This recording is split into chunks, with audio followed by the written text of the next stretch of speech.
Welcome to our channel Hashmi Clinics. आज हम एनहेलोनियम लिनियाइनी के बारे में बात करेंगे। ये एक ऐसी दवा है जो बहुत गहरे तज़ादात पर मबनी है। सोचें, एक ऐसा जहन जो शानदार रंगों की दुनिया में उड़ रहा हो और दूसरी तरफ एक ऐसा जिस्म जो मुकम्मल तौर पर मफलूज हो, ज़मीन से चिपका हुआ हो। बस यही एनहेलोनियम का जौहर है और यही वो किलीद है जो हमें पेचीदा आसाबी और नफ्सियाती केसेस में इस दवा को समझने में मदद देती है। देखें, ये जो इक्तिबास है ना, ये एनहेलोनियम की रूह को पकड़ लेता है। इसे कहते हैं सिनेस्थेजिया। ये एक ऐसी हालत है जहां हिस्से आपस में मिल जाती हैं, आवाज़ें दिखाई देने लगती हैं और मौसीकी को रंगों की शक्ल में महसूस किया जाता है। ये सिर्फ कोई वहम नहीं है, बल्कि ये हवास के काम करने के तरीके में एक बुनियादी तब्दीली है और यही इस दवा की पूरी तस्वीर का मरकज़ है। तो आज हम इस दवा को कैसे समझेंगे? हम इसके जौहर से शुरू करेंगे, फिर इसकी सबसे ख़ास निशानी यानी बसरी खलल और ज़हनी बेगानगी को देखेंगे। इसके बाद हम इसका मवाजना इसकी शदीद जिस्मानी कमज़ोरी से करेंगे और आखिर में इन सब बातों को एक क्लिनिकल गाइड की शक्ल में समेटेंगे, जिसमें दूसरी दवाओं से इसका फ़र्क भी वाज़े करेंगे। तो चले शुरू करते हैं। सबसे पहले तो ये जानना ज़रूरी है कि एनहेलोनियम है क्या और इसका इतना गहरा असर आता कहाँ से है। इसका माखज़ पेयोटी कैक्टस है, जो रूहानी रसूमात में इस्तेमाल होता है। तो यहीं से हमें पहला इशारा मिल जाता है कि ये दवा काम कहाँ करती है। सीधा मरकज़ी आसाबी निज़ाम पर। ये एक ऐसी कैफियत पैदा करती है जो शऊर, इदराक और हकीकत के एहसास को जड़ से हिला देती है, और इसी बुनियाद पर एनहेलोनियम की पूरी अलामती तस्वीर खड़ी है। अब हम आते हैं एनहेलोनियम की शायद सबसे नुमायाँ, सबसे यादगार खुसूसियत पर। ये हिस्सी इदराक ख़ास तौर पर देखने की हिस्स पर मुकम्मल तौर पर काबिज़ हो जाती है। मरीज़ की दुनिया एक कैनवस बन जाती है जिस पर अजीबो गरीब मज़ाहिर नज़र आते हैं। मरीज़ की दुनिया नज़ारों से भरी होती है, अक्सर कैलाइडोस्कोप की तरह, जिसमें ज़बरदस्त शानदार रंग और डिज़ाइन बनते बिगड़ते रहते हैं, मुतहर्रिक बदलते हुए पैटर्न्स। लेकिन ये याद रखना बहुत ज़रूरी है कि ये नज़ारे हमेशा खूबसूरत नहीं होते। ये नज़ारे पलक झपकते ही खौफनाक अफरीतों और हैबतनाक शक्लों में बदल सकते हैं, जो मरीज़ को शदीद खौफ में मुब्तना कर देते हैं। यहाँ हम देखते हैं कि बसारत पर मुकम्मल कब्जा हो चुका है। सिर्फ रंगीन नज़ारे ही नहीं, बल्कि रोशनी की हसासियत इतनी बढ़ जाती है कि हल्की सी झिलमिलाहट भी बहुत ज़्यादा महसूस होती है। पुतलियाँ फैली हुई हैं और साथ में टोसिस यानी पपोटों का झुकाव। ये सीधा क्रेनियल नर्व्स पर दवा के असर की निशानदेही करता है। तो ये सिर्फ वहम नहीं, ये एक वाज़े असाबी अलामत है। और ये हिस्सी खलल सिर्फ देखने तक महदूद नहीं रहता। आवाज़ें गूंजती हैं और जैसा कि हमने पहले जिक्र किया, सिनेस्थीजिया ज़ाहिर होता है, मौसीकी नज़र आने लगती है, आवाज़ों के रंग होते हैं, यहाँ तक कि जिल्द भी इंतहाई हसास हो जाती है। ये पूरे आसाबी निज़ाम की हाइपरएस्थीजिया यानी शदीद हसासियत की हालत को ज़ाहिर करता है। अच्छा, तो हवास पर ये जो मुसलसल बमबारी हो रही है, इसका ज़हन और खुदी के एहसास पर क्या असर होता है? यहाँ हम देखते हैं कि मरीज़ की हकीकत पिघलना शुरू हो जाती है और शख्सियत में एक गहरा खलल पैदा होता है। एनहेलोनियम में जो सबसे बड़ा वहम है, जो उसकी पहचान है, वो है डीपर्सनलाइजेशन यानी शख्सियत से लाताल्लुक़ी। ये सिर्फ दूरी का एहसास नहीं, ये एक ऐसी कैफियत है जिसमें मरीज़ खुद को ऐसे देखता है जैसे वो कोई दूसरा शख्स हो। उसे लगता है कि उसके अंदर दो इरादे काम कर रहे हैं या वो अपने ख्यालात से ही अलग हो गया है। ये उन केसेस में एक फैसला कुन अलामत है जो शिज़ोफ्रीनिया के करीब होते हैं। बेगानगी का ये एहसास हकीकत के पूरे ढांचे को तोड़ देता है। वक्त का एहसास तो बिल्कुल ही बिगड़ जाता है, मिनट घंटों जैसे लगते हैं। इससे एक गहरी वजूदी बेचैनी पैदा होती है।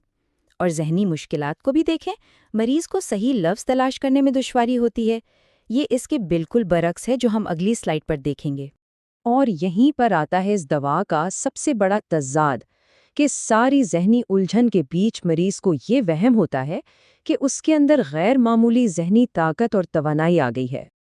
और अब हम आते हैं सिक्के के दूसरे रुख पर, जो कि दवा तजवीज़ करने की सबसे बड़ी क्लीद है, यानी वो शदीद जिस्मानी कमज़ोरी जो इस इंतहाई मुतहर्रिक ज़हन के बिल्कुल बरक्स होती है। यही तज़ाद एनहेलोनियम के लिए पैथोग्नोमोनिक है, यानी एक फैसला कुन तशख़ीसी अलामत। بس یہی ایک جملہ اس کی پوری جسمانی حالت کو بیان کر دیتا ہے۔ یہ ذہنی توانائی کے بالکل اور مکمل طور پر برعکس ہے۔ جسم صرف تھکا ہوا نہیں ہے، یہ تقریباً مفلوج ہو چکا ہے۔ اس کی مخصوص اعصابی علامات پر غور کریں۔ پیراپلیجیا تک پہنچنے والا عدم توازن، ہلکا ریشہ، لیکن ایک بڑھا ہوا پٹیلر ریفلیکس۔ یہ آخری نقطہ ایک بہت اہم تفریقی علامت ہے۔ حرکت سے بڑھنے والی متلی اس گہری جسمانی کمزوری کی تصویر کو مکمل کرتی ہے اور ذہن اور جسم کی وہ کلاسک تقسیم پیدا کرتی ہے جو انہیلونیم کی پہچان ہے۔ اب ان سب باتوں کو جوڑ کر دیکھتے ہیں کہ کلینک میں اس دوا کو کیسے استعمال کرنا ہے، اور اس کا آغاز کرتے ہیں سب سے اہم چیز یعنی موڈیلٹیز سے۔ اس کی موڈیلٹیز بہت واضح اور نمایاں ہیں۔ آنکھیں بند کرنے سے نظارے اور بھیانک ہو جاتے ہیں، یہ ایک بہت بڑی کلیدی علامت ہے، جبکہ لیٹنے سے جسمانی تھکن اور متلی میں آرام ملتا ہے۔ اب اس کا موازنہ کرتے ہیں کینبس انڈیکا سے، جس کے ساتھ اکثر اس کا التباس ہوتا ہے۔ کینبس میں وقت کا بگڑنا بنیادی علامت ہے اور نظارے اکثر زیادہ خیالی اور خوشگوار ہوتے ہیں۔ انہیلونیم میں نظارے زیادہ جیومیٹریکل، کیلائڈوسکوپک اور اکثر خوفناک ہوتے ہیں۔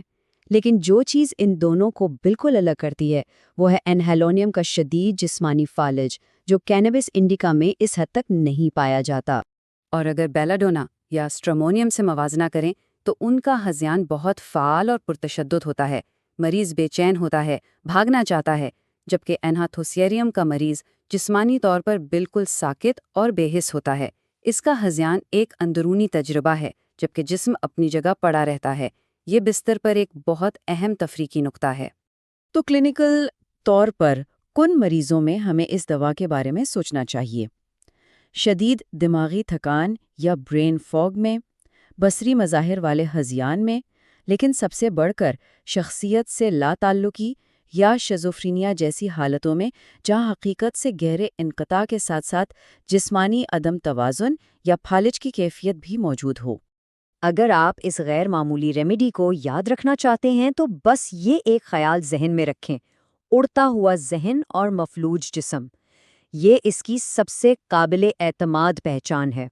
تو آخر میں ایک سوال پر غور کرنا بنتا ہے، ہمارے وہ کون سے کیسز ہیں جہاں ذہن اور جسم کا تعلق بری طرح ٹوٹ چکا ہے اور ہم نے شاید انہیلونیم کو نظر انداز کر دیا ہو؟